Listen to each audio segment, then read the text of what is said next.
What's the most unethical life hack you know? Work correspondence hack. Anything that benefits you, put it in an email, letter, etc., so it can be memorialized when possible. Anything that is detrimental to you, make a call or discuss the issue face-to-face verbally. Do not leave a paper trail. Story 2. Just before COVID, my son worked at a multinational that had posh reception areas with coffee machines, large TVs running the company's products and advances all day, and always smart receptionists. One day, a van pulls up with 3 blokes in it, all in high-vis and clean smart workwear. They show their work order to the receptionist and get on with removing 4 70-inch TV screens and a projector, all for upgrades and replacements. To this day, neither of the blokes, van or TVs, have been seen again. Just walk out like you own it comes to mind. The receptionists were not sacked, but from then on, everyone who came to that facility had to be checked properly. Story 3. If you're planning on calling sick, schedule an email about it at a weird time early in the morning. People don't doubt it when they think you were up at 4:37 vomiting. Then, if you need to physically call, you can do that later and have written documentation that you were up all night vomiting or whatever. Story 4. On a trip to Las Vegas, I decided to visit their adult pool area at the Delano. Upon paid entry, they provided me a bright neon wristband. I also happened to be attending a Red Hot Chili Peppers show the same night and still had my pool wristband on when I entered the venue. While trying to navigate to my seating area, I asked the usher for directions to get my seat. Well, they didn't look too closely at the ticket location on my phone and only noticed my wristband. The next thing I knew, I was being directed to the VIP access area right up front. Apparently, the VIP wristband was the same color, so I was able to enjoy the show as a VIP. I don't know if this is a life hack. You can't really do it on purpose. Just a happy accident for you, OP. Hope you enjoyed the concert. Story 5. If you're looking for parking and you ended up somewhere where rows of cars got fined, just pull up, park your car, walk over to one of those cars, take the fine from their windscreen, and put it on yours. Enjoy your day. So I heard this super doesn't work. Like, cars can be ticketed more than once, right? Having something on your windshield doesn't automatically protect you. At least I thought. Story 6. Back in the day, I worked for Jerry's Subs and Pizza for a few months running deliveries. It wasn't uncommon that folks would call in pickup orders and just never show. At closing time, it was up for grabs. So on weekends, my friends would call in a decent-sized pickup order 30 minutes before we closed, and I'd show up to hang with the bros with eats in tow. Story 7. For Uber Eats, McDonald's, Burger King, etc., start like 20 to 30 accounts on their apps. Once they realize you've been inactive for a period of time, they will almost always give you offers for free food, a burger for $1 or whatever. Because I have so many accounts, I can check through them, and there's almost always ways for me to get a full meal for about $3 to $4 at most. You can also use multiple accounts at the same time, make different orders, and pick them all up at once, if you really want a lot of basically free food. That's a little more risky, though. Uber Eats regularly sends me $25 off orders of $25 or more for the first order on a new account if I don't order anything on that account for a bit.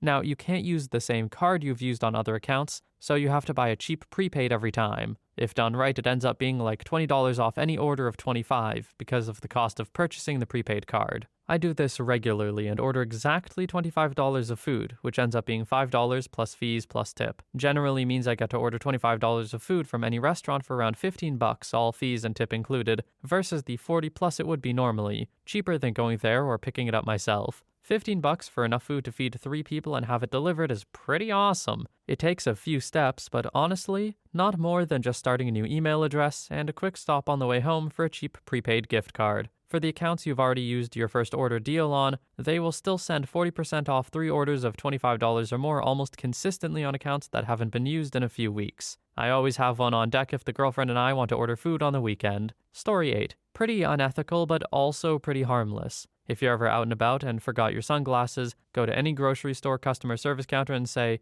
"Did anyone turn in some black or whatever sunglasses?" They will proceed to dump a literal pile of lost sunglasses in front of you. Look decisive so as to not draw suspicion. Story 9. If you're in any major city, pick the nicest hotel you can find and walk in like you're staying there. Use the bathrooms as they're often very nice and with a little pressure to rush. My primary source is the Four Seasons bathroom in downtown San Francisco. Top tier. Has those tough paper towels that are so nice to use. Story 10. For entry-level or lower-level jobs, lie on your resume. Most places don't have the time to check that you're telling the truth. Put a friend's phone number down as an old boss or bump up your degree, whatever you need to do. Just make sure you actually have the skills you need. Edit. Agree with the comments that even if you don't have the skills you claim to have, be willing to learn them fast. That's actually exactly what I did when I first got into my industry now that I think about it. They never suspected a thing. Story 11. Friend of mine used to work for a public waterworks company. On weekends, he would put on his uniform, dirty boots, high-vis vest, tool belt complete with tools hanging off it, and walk straight into rock concerts, football matches, and stunt bike shows. One day he was up in the corporate boxes watching a rugby match and came face to face with his very surprised boss. They both just walked away and neither of them ever mentioned it.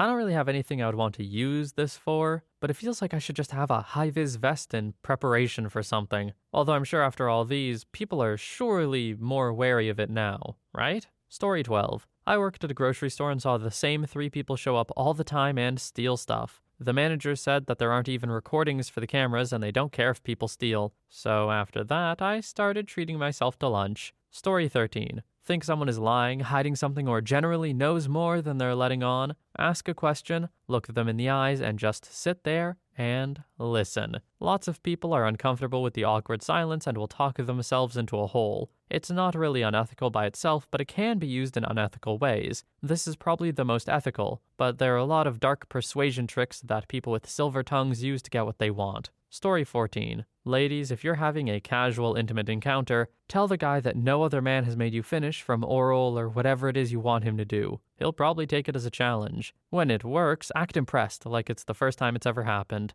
Gives him a nice sense of achievement, and you get to have fun yourself. Story 15. I don't know how consistently this would work, but many years ago I stopped paying my cable bill. They shut it off and put a tag on my door to address it. I waited a couple of days, called them and said I'd been out of the country for months and had called to have the service suspended before I left. Past due bill gone just like that, and service restored the same day. Story 16. If I break something that is still available for sale, I go buy a new one, then return the broken one with the new receipt a day later, saying it only lasted for a day. I've used this for video game controllers, toasters, blenders, vacuums, and a lot of items. The store never questions it. I get a new item for very little effort and no additional cost. Story 17. If you own a restaurant, make fake dating profiles and lure women and men to your restaurant to sunken cost fallacy them for increased profits during your less busy times of the year. This is actually something restaurants are doing. If you get stood up at a food place, just get up and leave. They probably baited you in to buy the food. Story 18.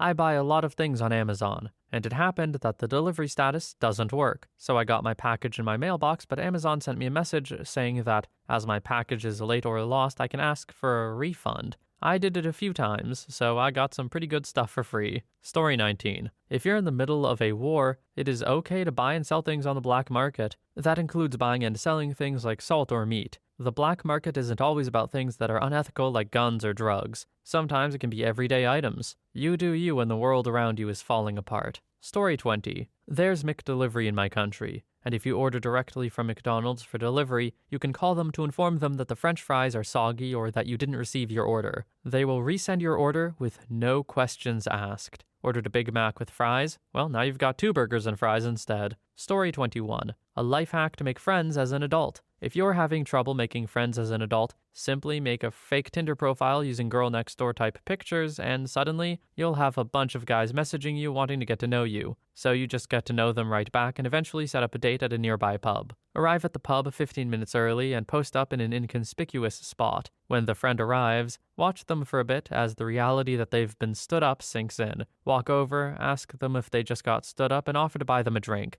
Stick around and steer the conversation towards your shared interests. By the end of the night, you'll have a new friend. Surely this doesn't work that well, right? I feel like a lot of people, specifically on Tinder, are going to be looking for very specific kinds of encounters. I don't know how receptive they would be to a random dude being like, let me buy you a drink. But hey, I've never tried it, so maybe. Story 22. Literally just don't ever pay emergency or urgent care medical bills. They can't do crap to you and it barely affects your credit. Even my dentist can't sue for not paying bills. Story 23. To quit smoking cigarettes, know that you can't smoke if you're asleep. It is extremely hard to give up nicotine, so I just bought a bottle of ZQuil and knocked myself out. I'd wake up feeling like crap and groggy, but as soon as the craving came along, I just knocked myself out again. It's probably not the healthy way to quit, but it's healthier than being a smoker your whole life. I only did this for about 3 days, and after that, you're over the hump. You don't feel the discomfort or the cravings if you're asleep all day.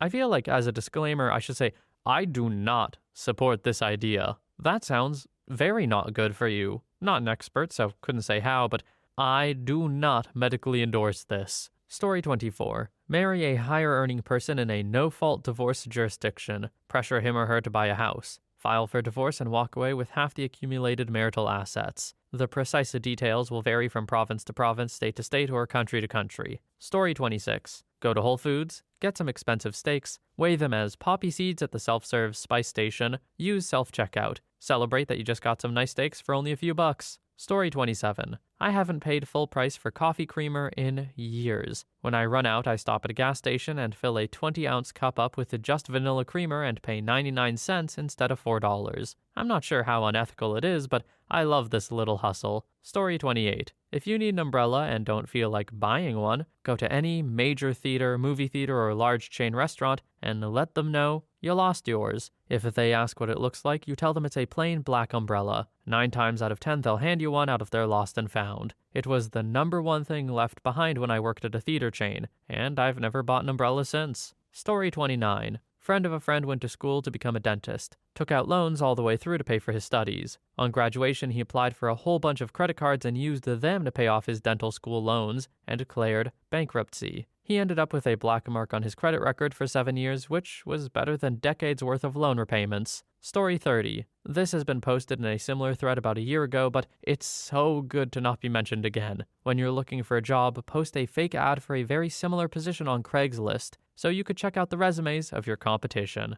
Story 31. When going to a bar, go to one that hands your card back when you start the tab. Then go through your banking app, lock the card. Leave without cashing out. When they run it at the end of the night, it won't go through and they can't force an overdraft. Most places will tape it up for the next time you come in, if there is a next time. Obviously, I don't recommend doing this. I found this out after I put my debit card in my pocket and lost it. A small enough tab they might let slide. A large one, you might end up on their Facebook page. Use discretion. Story 32. If applying for a job on LinkedIn, add whatever skills the job requires to your profile. When you get notified for the job, you can look up pretty much anything on YouTube for at least a basic understanding of the particular skill you claimed to have, which is usually enough for them to teach you their way if you get the job. Story 33. You can walk around most office buildings if you carry just a box half full of papers. Look like you're in a hurry, and check door numbers every so often. If somebody does stop you, act lost and ask them where the legal department is. Claim to be an intern with a local law firm and say you were told to deliver these documents to legal at name of company. If they look at the documents, which are all just blank paper and folders, play it off as a prank by your supervisor. Why would you need to walk around an office building, though? Like, are you breaking in and using their cereal bar? What's happening here? I don't understand why you would ever need to do this. At least with a high-vis vest, you can get into, concerts or something. Story 34. Order pizza to be picked up. Walk in talking loudly or laughing with accomplice. Say your name to pick up pizza. Accomplice grabs pizza and darts while you pay. Wait around for them to ask you what you need. Ask for your pizza that you ordered. Tell them you didn't know the other person who took the pizzas. Story 35. I had a boss once who was an older man who tended to ramble. At first, we'd have long meetings where he'd say, "I think we need to look into ABC or 1, 2, 3, etc." I would dutifully write the action items down and go and complete them. I got a lot of blank looks from him when I'd report back on ABC 1, 2, 3. I finally realized he didn't actually remember anything he was telling me to do. After that, I dutifully wrote everything down and nodded, and never followed up on anything. He never asked me for anything and always gave me good reviews. That's not even unethical. If every time you went to complete the task you were given and the guy just didn't remember giving it to you and it didn't matter, then why do it? Clearly it didn't matter that much to him. If it really matters, he should be writing it down and making sure you do it. This just sounds like adapting to your boss's rambly nature. Anyway, a bit of a shorter one today, I think, but the stories were all so short. Despite that, I hope you enjoyed the video. I also hope you have a wonderful day or night wherever you are, and I will see you in the next one.